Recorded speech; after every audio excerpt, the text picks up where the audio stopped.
lagi lupa subreker. Assalamualaikum warahmatullahi wabarakatuh.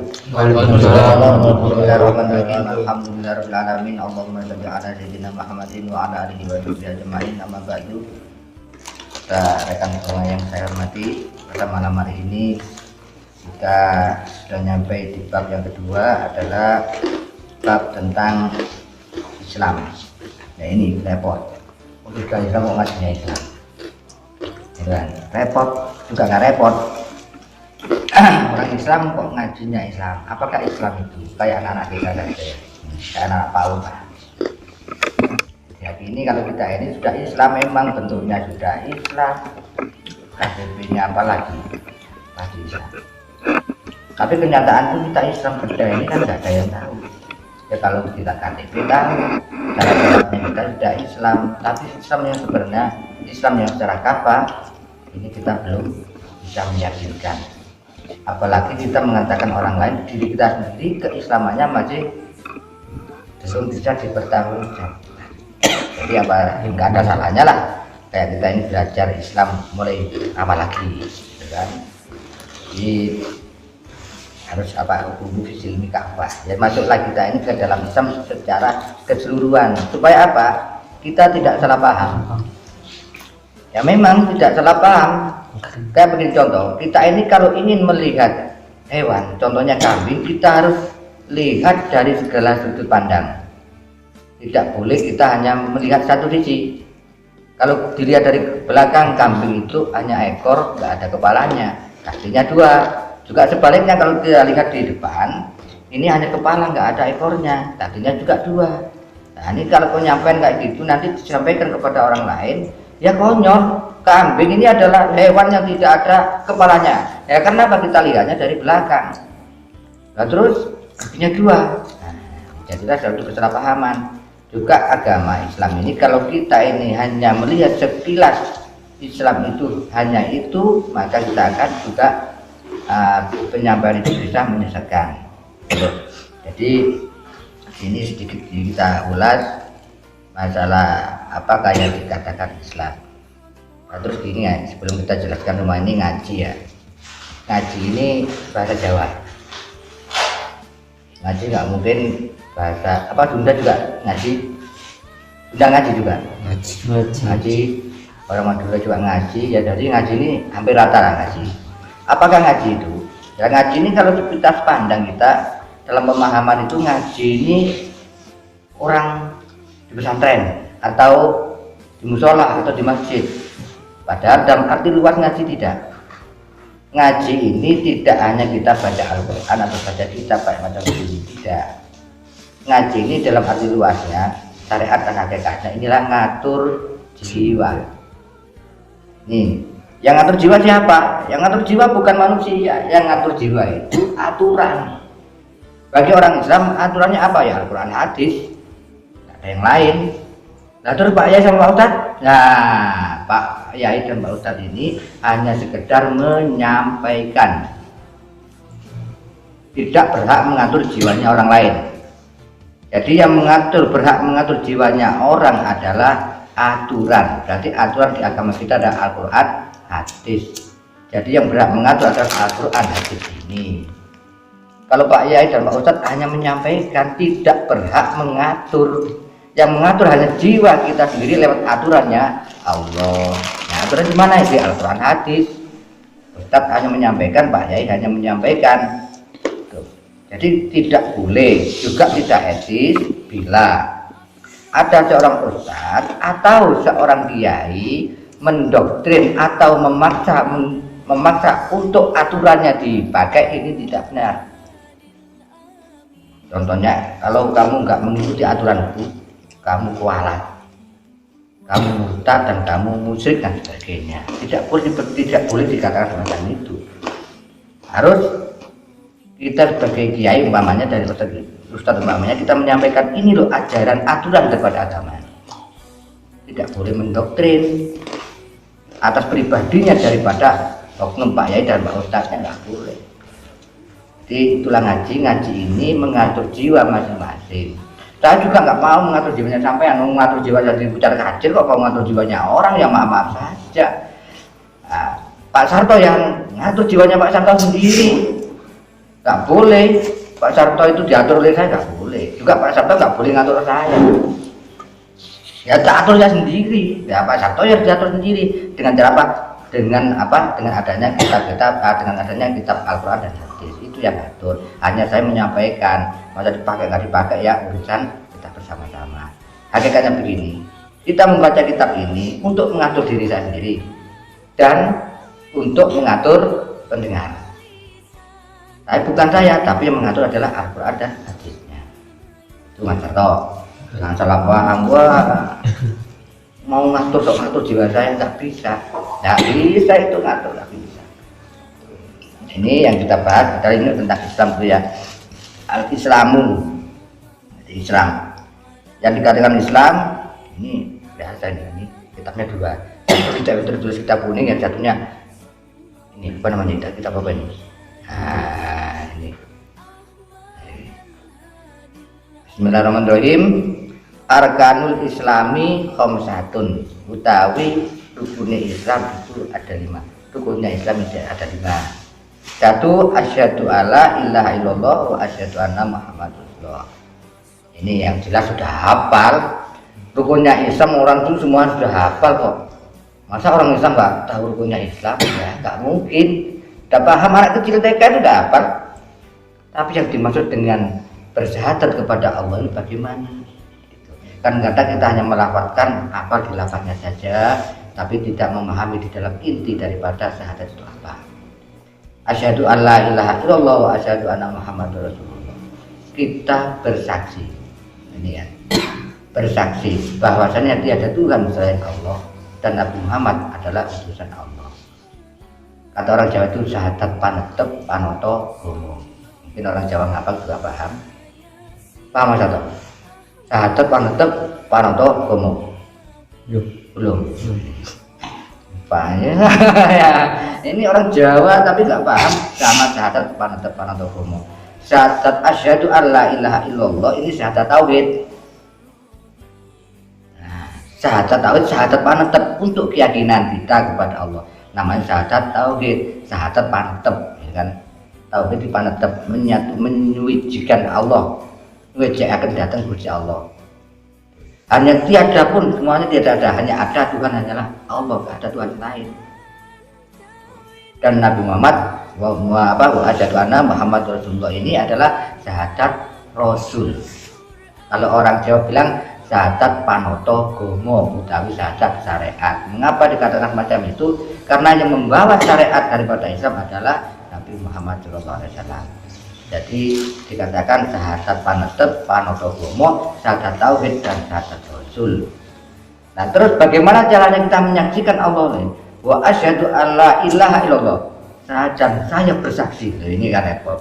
Bersaksi itu harusnya dengan mata. Lah bentuknya Allah bagaimana? Ya seru ini. Allah itu bagaimana ya? Apa gede bunder gitu bagaimana? Apa segi 4 bagaimana? Nggak bisa dibayangkan. Jadi Gusti Allah ini apa namanya? Yang melihat bukan mata ainul dohir kita, tapi keyakinan, namanya keyakinan, catat keyakinan. Menyaksikan dengan hati kita, memantapkan dengan keyakinan kita bahwasanya Allah ini Tuhan kita satu-satunya, tidak ada yang lain. Nah bagaimana untuk menguatkan keyakinan kita? Itu secara kita orang awam bodoh-bodohan lah istilahnya itu begini, pencipta dan yang diciptakan. Pencipta dan yang diciptakan, kata orang-orang ngaji tauhid, apa itu pencipta yang diciptakan ini tidak akan bisa sama. Sekarang kita menciptakan ini apa namanya? Bangku. Pak Yati tukang. Gak mungkin Pak Yati sama dengan bangku. Masa rupanya Pak Yati segi 4 atau begini? Gak mungkin. Ya itu secara logika kita enteng-entengan untuk berpikir. Nah, laisa kami sedikit syaikun. Allah tidak bisa disamakan dengan yang lainnya. Tidak bisa disamakan dengan makhluknya. Sedangkan apa isi dunia, isinya alam ini ciptaannya Allah. Maka kita bayangkan Allah itu kayak matahari. nggak bisa, matahari ini adalah ciptaan Allah. Bukan berarti. Kemudian kita merasa Allah itu kayak angin. Nah, nggak bisa, angin ciptaannya Allah. Waduh, bagaimana ya? Allah ini kayak apa ya? Kayak sinar? Ya bukan. Kayak kabut? Ya bukan. Kayak bumi? Bukan. Kayak alam? Bukan. Karena alam itu ciptaannya Allah. Kayak apa? Keyakinan kita Allah itu adalah zat yang tidak sama dengan makhluknya. Dengan bayangan hati atau bayangan pikiran tidak bisa untuk menembus zatnya Allah. Yang wajib diyakini adalah yang kita ketahui adalah zat sifatnya Gusti Allah. Endengan mikir, berarti kalau ada yang barang yang diciptakan berarti ada yang menciptakan. Itu endeng sudah pikiran. Bagaimana bentuknya Allah tidak sama dengan makhluk. Dari bayangan pikiran kita ini ya nggak bisa menyamain. Apapun yang kita bayangkan, Allah tidak di situ. Allah tidak di situ, tidak seperti bayangan kita. Jadi membulatkan keyakinan kita adalah Allah itu ada. Karena wa asyhadu alla ilaha illallah wa asyhadu anna muhammadar rasulullah. Asyhadu alla ilaha illallah, tiada Tuhan selain Allah. Ya, semua di dunia ciptaannya Allah kok ya nggak bisa disamakan. Nggak bisa adanya kesamaan makhluknya dengan Allah, nggak ada. Ada laisa kamitslihi syai'un. Memang susah untuk meyakininya. Susah. Kadang-kadang orang luar negeri bikin konyol juga, ingin mencari Tuhan. Boleh dicari kemana-mana Tuhan kayak apa, sampai dengan alat kecanggihan pun tidak bisa, karena sudah ada patokan laisa kamitslihi syai'un, tidak ada yang bisa menyamai kepada Allah dari segala sesuatu. Tidak bisa. Makanya orang Jawa itu sampai mengatakan syahadat panetep gitu kan. Syahadat penyaksian yang diyakini di dalam hati kita. Terus kemudian kita lihat orang ini punya iman dan tidaknya, kita tidak bisa tahu. Apa saya ini imannya kuat? Ya enggak mesti. Yang mau saudara ini imannya lemah ya enggak bisa. Karena yang mengetahui iman seseorang, kadar iman seseorang ini adalah Allah.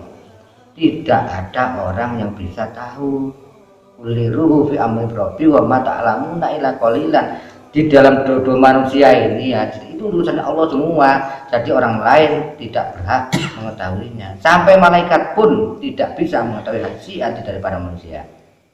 Setan yang dikasih kekuasaan penuh oleh Allah untuk menggoda manusia tidak bisa masuk ke dalam hati manusia. Ada sebab kita mengatakan bila setan masuk ke dalam dada mengetahui isi hati daripada manusia, dia akan mati.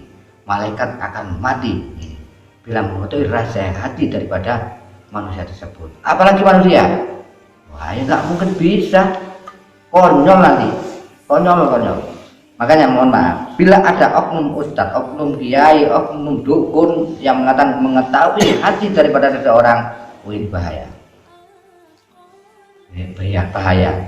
Umpama memang ada, umpama ya, terbukti, waduh, bener ya, itu adalah bisikan daripada iblis yang mencuri rahasia hati daripada manusia. Jadi ada itu dicuri lah, ya kan?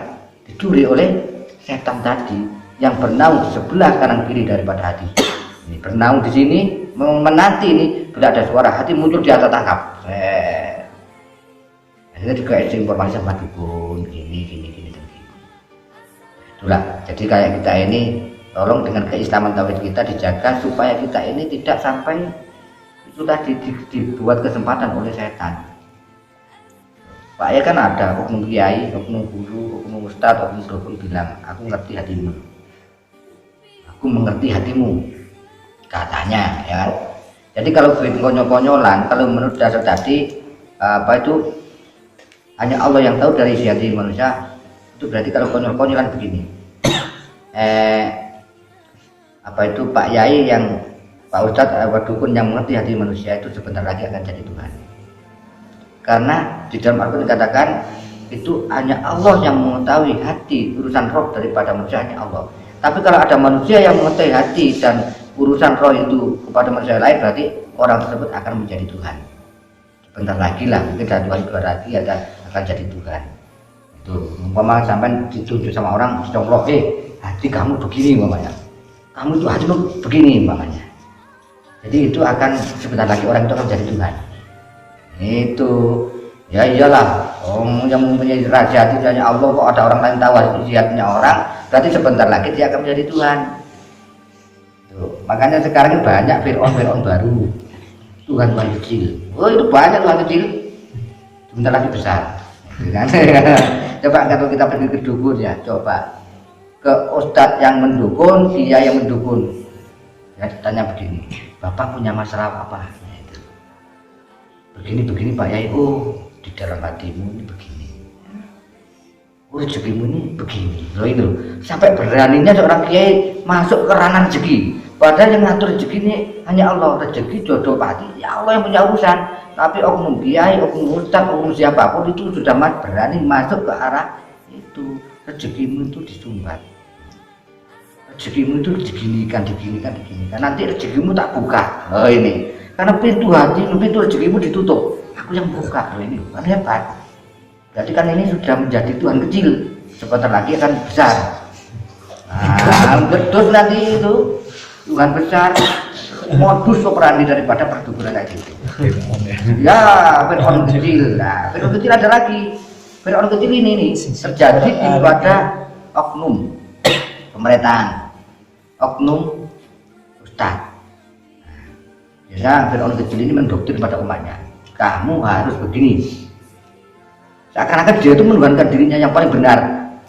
Dalam satu kampung RT yang paling benar dirinya. Ini adalah Fir'aun kecil.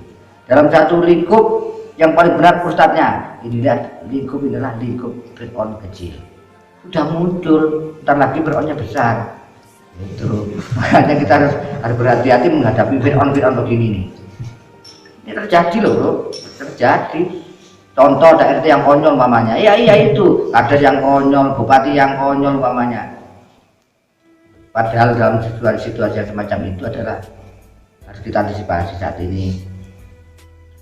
Bupati, RT, RW, kadus, kades, ustadz, ini kalau nggak berhati-hati akan menjadi Fir'aun yang kecil. Makanya kalau kita ngaji ini nggak boleh ada ustadz, nggak boleh ada kiai di posisi ngaprak ini. Semua sama. Kita hanya membacakan apa yang kita tahu. Nah, kapasitas kita hanya menyampaikan. Tidak boleh saya pribadi mengatakan aku guru, aku kiai, nggak boleh. Kalau kita ya sama saja, nggak ada kiai, nggak ada guru. Kemudian siapa yang mau jadi kiai? Ya nggak mau. Kalau dia umpama saya ini panjenengan nganggap saya ini guru, ya nggak sudi jadi gurunya sampean saya. Ya gitu loh. Ya apain? Jadi guru orang muda cara begini, dia ngapain? Nggak bisa lah. Terumpama sampai malik sama saya, ngapain jadi guru kamu jadi guru saya? Nggak bisa, mau guru ada itu potongannya, itu kan nggak bisa. Bisa nanti aja. Kalau begini, ntar koreknya di mana? Wah, pemimpin desain. Habis, tempatnya. Ayo, dur. Rokok. Ya rokok aja. Wah, Rokok aja. Ya ini mah ada 76 ya. mana? Ini Samsu ya. Ini kan pelecehan. Coba kalau tidak ada kiai ya, aduh rokoknya enak semua enak. Tapi kalau ya, tapi nggak masalah, mau bukan kiai ya, nyantai saja bukan kiai. Jadi kita keyakinan kita di dalam agama ini menyatakan sesungguhnya pada Allah itu Tuhan kita, jangan pilih Tuhan yang lain. Itu loh. Memang hebat Allah itu. Tapi itu loh, kadang-kadang Allah kalau memberikan suatu hikmah kepada orang lain, memberikan suatu kelebihan kepada orang lain, orang tidak kuat akan jadi fatal. Katanya orang-orang itu kan kalau nggak menyadari dirinya siapa, dia akan lupa sama Tuhannya. Man arafa rabbahu faqad arafa nafsahu. Sopo sing kepengin roh nang Gusti Allahne, ruwet dhisik nang awake. Itu nggak bakalan tahu kepada Tuhannya siapa kalau nggak tahu pada dirinya siapa. Itu tadi jadi Fir'aun kecil tadi, jadi Tuhan kecil akhirnya. Allahnya habis. Contoh, maaf bagi pengguna jimat, kayak sama ini kan ada yang pengguna jimat. Umpamanya ada yang pengguna jimat, umpamanya ini, mohon maaf. Ya jangan saya mohon maaf. Pengguna jimat, Muhammad saya kiai. Kemudian Pak Rusim minta apa namanya? Jimat ya? Minta jimat sama saya. Tak tulisin Bismillahirrahmanirrahim. Tak kasihkan Pak Rusim. Ini Pak Rusim bawa ini jimat nanti akan mandi. nanti akan begini. Kebetulan Pak Ruslim ada di jalan ini, ada satu halangan. Berkat jimat ini kata Ruslim, aman. Saya pulang, aduh, kalau kontrol memang hebat. Ya satu ya, kedua jimat ini memang seru. Nah, apa? Bukan Allah yang disebut, tapi gondrong dan jimat. Allahnya di belakang kamar mandi sana. Ya, kamar Allah enggak disebut Allahnya. Ini yang bikin musyrik ini nanti. Kemudian saya dengar, wah, jimat dari sampai dulu, wah, Pak Ruslim punya fakta. Muncul, siapa bikin saya gondrong, yang bikin yang lain enggak ada. Muncul setannya di sini. Jadi Tuhan kecil. Tanpa saya Pak Ruslim itu hancur. Ya karena jimat saya. Akhirnya apa? Jadi kehancuran saya hancur. Padahal seorang kiai ini harus menghilangkan kemusyrikan, diutus untuk menghilangkan kemusyrikan. Tapi apa nyatanya? Bikin jimat.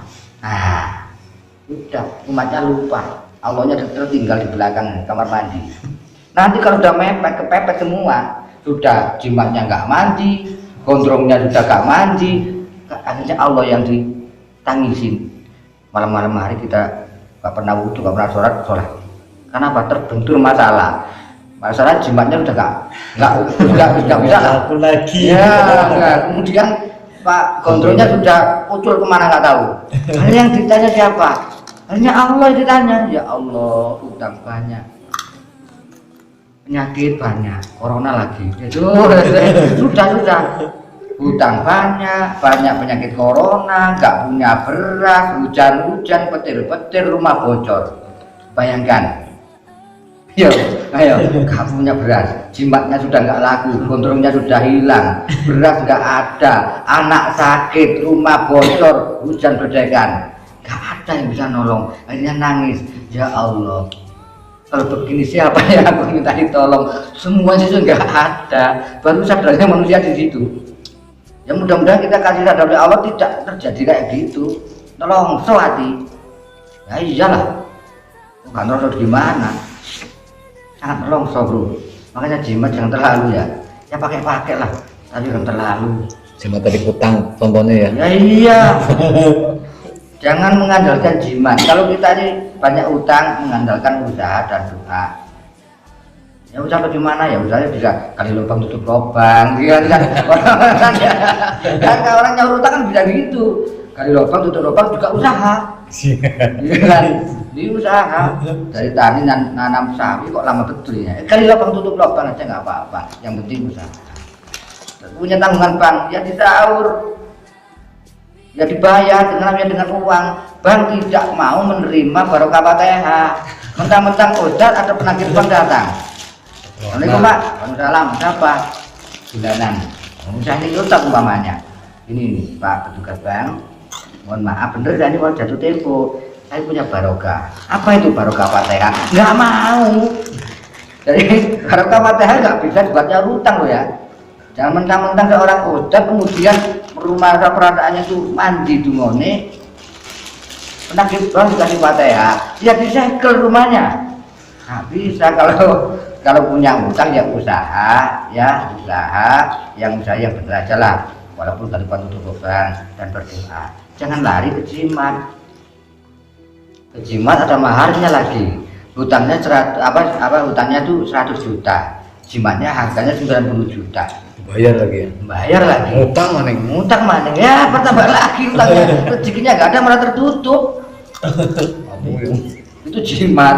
Mohon maaf bagi yang senang jimat ya enggak apa-apa. Hak asasi itu silahkan. Apalagi jimat apa yang putar-putar Pak ya di jimat apa? Putar bumi. Ya jangan apalagi putar bumi, mohon maaf. Ya enggak apa-apa kita putar bumi. Terus yang punya gondong punya saya Pak. Yang mana digali itu Pak? Jenglot. Ya mohon maaf, jadi ini jenglot ini ya, silakan seneng jenglot ya silakan, hak asasi. Tapi jangan segitunya lah. Tolong ini kalau bisa Allah yang menjadi sandarannya Allah. Hasbunallah wa ni'mal wakil, ni'mal maula wa ni'man nasir. Itu loh. Bukan pusar bumi bukan muncul uang atau mas berlihat munculnya asam. semut ya. Iya kan? Ayo terbumi muncul bukan uang, tapi semut. Ya semut, bawa semut terbumi bawa semut. Ya harusnya ya bawa uang lah. Apa mas? Biar berapa? Tangan ya. Nah, 1 kilo. Mendingan ya. Konsol dukunnya semut. Bawa amplop berapa? Makanya kalau kita ini ya lah itu tadi kita juburan jagungan kayak gini fungsinya apa untuk bukan ini Pak Rosim, bukan saudara semuanya, bukan berarti saya orang yang benar. Mungkin kesalahan dan keparahannya, kejelekan saya lebih parah daripada Panjenengan Joyo, mungkin ya pastilah juga mungkin. Kalau mungkin berarti saya ini bagus, pasti kesalahan saya ini lebih besar daripada Panjenengan, itu pasti. Panjenengan nggak mungkin bisa membawahi umat yang nggak ngenyek saya. Nggak punya umat sih. Lah ya nggak punya umat. Mungkin kayak Panjenengan ini hanya bawahinya 1-2 orang. Loh, kalau saya enggak, banyak omatan ustad. Itu ustad punya jamaah banyak. Kalau Panjenengan orang tani paling itu jamaahnya anak itu dan itu teman berapa itu? Ini 1 kilo Lah kalau ustad, waduh, ustad ini jamaahnya banyak sekali. Ya karena mantan ustad ini kan bisa bilang gitu loh. Jadi pembohongan publik itu jauh lebih banyak daripada sampean. Berarti dosa saya ini lebih berkali puluh lipat saking Panjenengan. Sama dosanya wong papat limo tak kuat jalan pulau ini enggak ada jemaah. Singen tapi jadi melano singen. Biyen dulu itu punya jemaah. Maka dosa saya ini kalau dibandingkan sampean enggak ada apa-apanya. Saya berani bersombong malam ini masalah dosa. Sombong kalau masalah dosa ke sampean lebih banyak dosa saya. Tak sombong ini memang kalau masalah dosa. Kalau masalah kebaikan sama sekali saya nggak punya. Mohon maaf, nggak berani sombong. Ngandelin apa ya nggak bisa diandali dong. Dosa yang terlalu besar. Kalau bisa sombong sampean, iya masih banyak saya masalah pahala itu sampean sombong kayak begitu memang pantas. Dosa saya dengan bila dibandingkan dengan dosa saya lebih kecil. Enteng kalau dosa sampean itu. Mau istighfar terus tok mari dosa sampean. Iya, sampai baca istighfar 3 kali saja lunas dosa sampean. Lek kula koyo mau istighfar sak umur hidup saya kalau gak lunas. Ya begitu banyak jamaah yang tak bohongi. Sana bohongin orang. Caranya bohongin bagaimana? Bukan bohongin, mama tak sulap jadi mas tidak. Itu bohongnya nggak begitu. Bukan bohongin ini pak, jadi mas bukan. Bohongnya karena suatu langkah dari hukum yang dinyatakan. Bener yang tak nyatakan dari kitab, bener kitabnya. Nggak ada yang salah. Yang saya salah. Yang salah itu saya. Karena menyampaikan hukum tidak bisa mengerjakan hukum itu sendiri. Itu saya. Contoh, aku ngaji, monggo sodako. Mari kita semua bersodako. Sodako itu baik, bagus, ganjarannya banyak. Jadi jamaah itu sama sodako banyak-banyak. Infak banyak-banyak. Ke TPQ, ke musola, ke masjid, ada 1 juta, 2 juta, 500.000 paling sedikit. Saya nunggu hasil akhir. Loh, itu saya loh ya, maaf nih. Mudah-mudahan yang jadi ustaz yang tidak itu tidak tersinggung atau Pak Kiai itu saya. Sebenarnya kalau menjadi ustaz dan kiai ini harusnya umpama nyuruh umat bersodako, dia dulu sodako dulu. Itu umpama umatnya sodako 100.000, Pak Kiainya 1 juta. Itu perbandingannya. Kalau saya enggak dulu, tunggu dulu selesai. Sama panitia panggil panitia sini. Siapa Pak Ustaz? Udah dapat berapa? Sini kurang berapa? 25.000 baru tak tutupin 25.000. Ya itu karena sudah penuh. Gak mungkin saya sendiri dulu langsung 1 juta ya enggak lah. Namanya ustaz ya nggak bisa. Gitu. Kalau nggak ada kurang Pak, ada lebih alhamdulillah. Astagfirullah, alhamdulillah ya Allah, mudah-mudahan Engkau berikan rezeki lagi yang banyak kepada umat. Ini lu ngakalinya saya. Dosa saya itu di situ. Memang dosa banyak. Kalau sama dosanya sedikit paling 5-6 orang, kalau saya itu banyak sekali. Makanya mau peran dari ustadz ini, ustadz ya, banyak. Saya ini contohnya, saya nggak bilang orang karena saya mantan ustadz. Jadi ada misalnya ustadz pensiun, nah purnawirawan kayak Mas Boy ini bilang ada ustadz purnawirawan ustadz. Tapi juga ada benarnya ini apa Pak Ruslim, mengapa saya ini pensiun dari ustadz? purnawirawan misalnya memberi kesempatan yang lain yang belum jadi ustadz. Yang nggak boleh ragu, musuh lama jadi ustadz. Yang kalau ada orang yang menjadi ustadz bagaimana? Ya kasihan loh. Tadi menggantikan posisi begini, purnawirawan ya kayak jenderal ini di atasnya jenderal sudah nggak ada. Harus jenderalnya pensiun. Nah, mayor jenderal, letnan jenderal supaya naik jadi jenderal. Tapi walaupun purnawirawan kan sudah tahu ilmunya jenderal. Gitu loh. Walaupun judulnya jenderalnya konyol, tetap purnawirawan jenderal. Itu purnawirawan ustadz ya mending lah daripada belum jadi ustadz. Makanya nanti kayak siapa? Mas Abdul Karim Rino ini nanti kalau jadi ustadz begini. Kalau jadi ustadz Mas Rino, kalau jadi ya. Mohon maaf ini kunci ustadz begini. Ustadz itu, ya kan ustadz itu, ini adalah orang yang berjuang untuk mengangkat martabat daripada umatnya, mengangkat martabat umatnya. Jadi kata-kata mengangkat berarti ulama ustadz harus menjunjung umatnya supaya berkualitas tentang hukum agamanya, diangkat dari bawah ke atas. Itu tugasnya ulama dan ustadz dan kiai.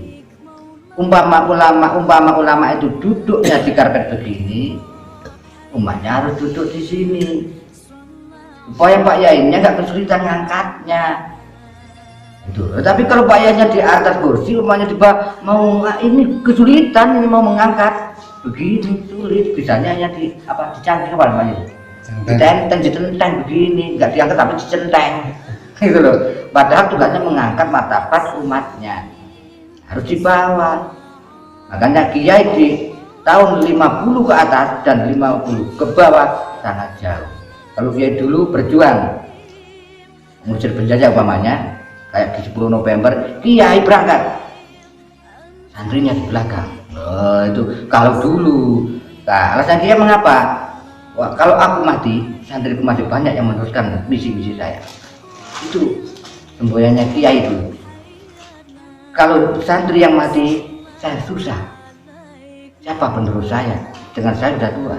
Itu kalau dulu. Kalau sekarang enggak. Mati-mati ya kamu gitu. Saya yang hidup. Lari teriak sambil lepas sandal itu. Ya, kalau sekarang banyak ini, itu fakta. Contohnya saya sendiri gitu loh. Dulu kan mantan ustaz ya gitu, dan mantan kiai ya jadi gitu. Itu fakta. Nah kemudian dalam satu sisi lagi, kalau kiai dulu itu memang waktu masalah apa ya namanya kemasyarakatan, Pak Yai dulu itu lebih baik Pak Yai yang lapar daripada santri dan umatnya yang lapar. Sampai ada kiai yang konyol, kiai nggak makan nggak puasa, padahal itu dia lapar nggak puasa. Hanya karena dia melihat santri-santrinya kelaparan loh, lebih baik saya yang kelaparan daripada santri kelaparan, kasih makan semua. Alasannya apa? Puasa, padahal nggak puasa. Nah sekarang, yuk coba ada kiai masuk rumah kasih mudul sama sambal, melengos. Yakin melengos? Nggak menghormati kiai dikasih mudul ya. Ya iya, pelecehan itu. Mules ya. Nah, dia dikasih apa nih? Tembakau ngamprak ya. Pelecehan. Kalau dia beneran mungkin kalau dia beneran rokoknya ya apa ini? Nggak masuk. Ya nggak masuk ini. Nggak ada yang masuk ini. Dulu ya saya tuh sampo itu. Berapa hitam tuh? Refil. Refil. Ah, ngamprak dilempar ke anak mana nih? Pelecehan dia dikasih ngamprak. Itu kiai-kiai dulu itu sama sekali yang berbeda. Jadi apabila zamannya mungkin ya, bukan zamannya. Zaman sekarang ini Pak Rosim. Contoh aja. Sekarang orang yang kaya dan orang miskin itu aja. Orang miskin berilmu, orang kaya tidak berilmu. Yang dianggap itu orang kaya yang tidak berilmu. Kiai kok bedanya ontel, walaupun ilmunya segunung selamat gak mandi, gak laku omongannya. Walaupun ilmu bener segunung selamat besarnya, dikalahkan orang bodoh kaya yang ilmunya seini. Itu yakin ngomong apa saja kalau melarat ya nggak laku. Kalau orang kaya ngomong aku itu yakin. Coba ada dia yang melarat, siapa yang mau mendekati? Nggak ada. Dia yang melarat percuma, masih aman militer, dia juga nggak kaya kan gitu. Padahal ya bener, Tapi kalau orang bodoh, ngomong orang bodoh kaya, bro, jangan kesini ya. Ini tolong angkatin ini batu, kasih uang. Ya jalan. Walaupun Pak Yainya loh, ini ada teman Kiai saya juga. Ya ini dulunya melarat juga. Ya sedengar ya. Termasuk kategori di bawah menengah ke bawah. Ada teman ini punya bar. Bar ini gini, ya kayak bar lah, diskotik rasanya. Bar ini diskotik itu apa namanya kalau orang diskotik ini orang apa? Ini apa diskotik? Diskotik apa sih? Dagdul. Dugem. Dugem. Nah, dekat dengan pendidikan TPI. Yang di dugem ini pokoknya mas punya dugem, dekat teman-teman kita. Itu di apa namanya? Dekati sama mas ini. Dikasih mobil. Pak Yai, ini untuk dakwah Pak Yai. Fortuner waktu mobilnya. Begitu dia sudah, dugemnya nggak diusik. Ya nggak diusik lah dugemnya, karena Pak Yai sudah kasih Fortuner. Jadi kalau ada sesuatu yang datang ini bukan Pak Yainya yang didatangin. Ya, masnya yang punya dugemnya ditangani. Halo Pak Yai, Waalaikumsalam. Pak Yai, ini ada kerepotan begini, bagaimana datang Yainya? Nyamperin. Karena kalah duit gitu lah. Jangan sampai terjadi di tempat ini. Yainya nyamperin yang punya dugem. Karena apa? Sudah kena Fortuner. Ya, Riko mau nggak datang. Nah, ada masalah dikit, datang dia ya. Ada pengajian besar ya, karena ya datang karena lebih besar Fortunernya. Datang ke teman yang punya dugem. Total kalah itu sudah. Itu fakta. Saat ini banyak kayak gitu. Ya, bagaimana lagi Pak Yainya udah mengenai Fortuner ya harus ikut. Bukan Pak Yainya yang ditantang mintain doa, tapi Pak Yainya yang nyamperin ke sana. Karena uang, karena dunia. Makanya sekarang kita ini banyak melihat sisi patut figur, bukan melihat daripada keilmuannya. Makanya sekarang kalau bisa kita belajar bersama-sama ini menghargai orang yang punya ilmu tanpa melihat status orang tersebut. Baik mau kaya mau miskin, kalau dia itu punya ilmu kita anggap menjadi panutan kita. Jangan sampai lepas adas. Mentang-mentang baru sim kaya, ya Mas Sarto ini orang nggak punya, Pak Sarto yang benar, Pak Sarto nggak dipakai. Ya, janganlah, jangan. Sekarang ini juga tahun kemarin saya pribadi waktu jadi ustadz itu, kalau yang manggil ini orang kaya, saya cepat datang.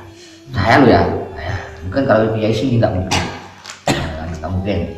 Kalau yang manggil orang larat, masih bulan entah dulu ada saja alasannya. Karena bayangan orang melarat paling pol itu tembakau. Kalau ngasih makan mungkin manggil apa ya, bucit goreng atau muncul goreng. Tapi kalau sudah, orang kaya, Pak Haji yang manggil, bayangan itu encer otaknya. Wih, cepat jalannya. Motor kan, cepat datang. Bayangannya apa? Di sana roti, di sana ada marinya, makan enak, ada rokok enak.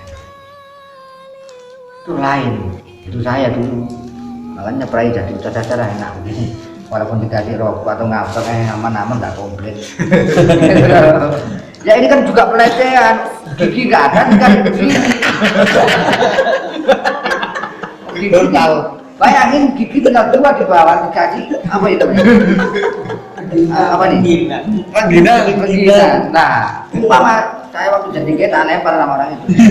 Pelecehan lah. Ya tadi mendoanya nggak ada, berikan kayak gini ya. Allahu Akbar. Ya ini. Aduh. Udah terus masalah. Ya enggak beruntung waktu itu saya tidak jadi kiai, kok jadi kiai wah. Wah. Ya patah lah.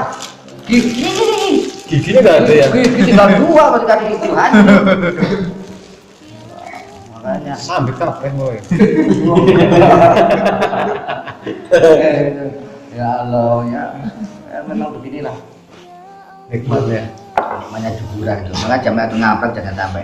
Daripada nanti yang ngaji jin. Aja. Ayo. Ngaji jin ya seru juga begitu. Tuh jadi ngaji kayak begini ya hiburan lah bukan ngaji. Makanya kalau kita jadi pemuka agama nantinya loh ya. Ya kalau saya purnawirawan ya nggak mungkin jadi, kalau purnawirawan nggak mungkin bisa. Mana Purnawirawan Ustadz jadi Ustadz lagi ya nggak bisa lah. Nah, itu loh.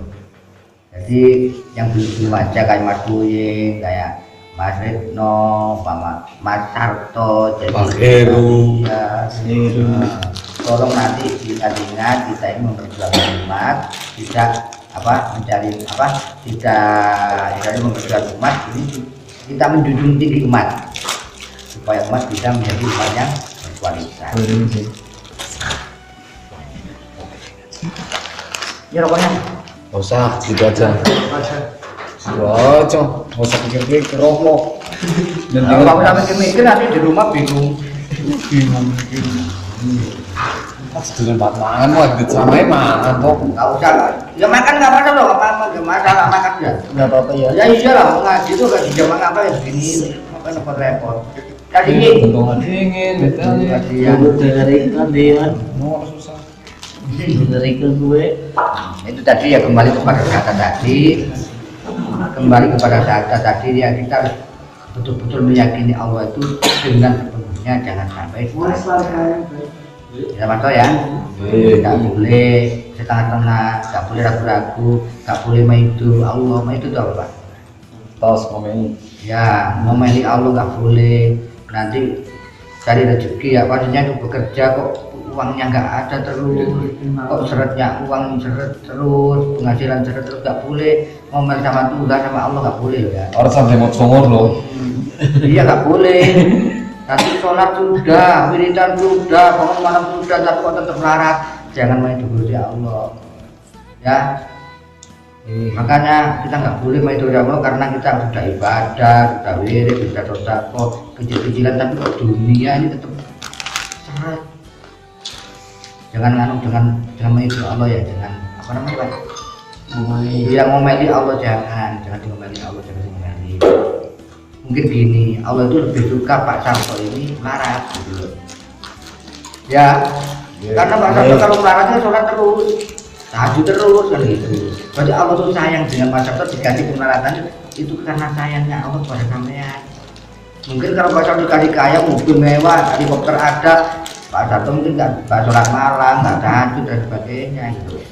Dinikmati aja, nggak usah diomelin Gusti Allah. Allah tuh bagaimana sih? Udah takwa, udah wiridan, udah sholat kok gak dikasih kaya-kaya. Ya, jangan ngomel ya. Yang penting hidung tetap panjang, bersyukur. Jangan demo. Itu kalau demo, Allah di demo. Syukur tendak, syukur tendak. Mari dokter. toh. Jadi itulah masalah rezeki, yang penting kita berusaha, bekerja. Ya bagaimana ya itulah manusianya bisanya gitu. Hasil akhir apa? Karena Gusti Allah.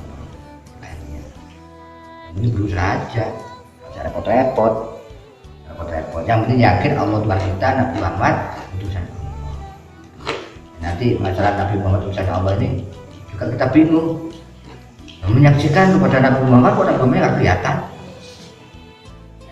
Ini repot juga.